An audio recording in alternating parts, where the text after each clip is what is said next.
Longtemps je me suis couché de bonne heure. Parfois, à peine ma bougie éteinte, mes yeux se fermaient si vite que je n'avais pas le temps de me dire « je m'endors ». Et une demi-heure après, la pensée qu'il était temps de chercher le sommeil m'éveillait. Je voulais poser le volume que je croyais avoir encore dans les mains et souffler ma lumière.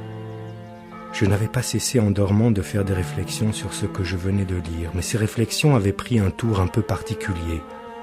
Il me semblait que j'étais moi-même ce dont parlait l'ouvrage, une église, un quatuor, la rivalité de François Ier et de Charles Quint.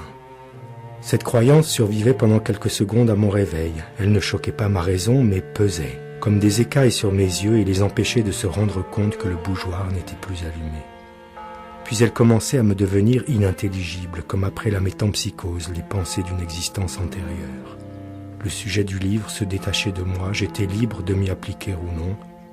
Aussitôt, je recouvrais la vue, et j'étais bien étonné de trouver autour de moi une obscurité douce et reposante pour mes yeux, mais peut-être plus encore pour mon esprit, à qui elle apparaissait comme une chose sans cause, incompréhensible, comme une chose vraiment obscure. Je me demandais quelle heure il pouvait être. J'entendais le sifflement des trains qui, plus ou moins éloignés, comme le chant d'un oiseau dans la forêt, relevant les distances, me décrivait l'étendue de la campagne déserte où le voyageur se hâte vers la station prochaine.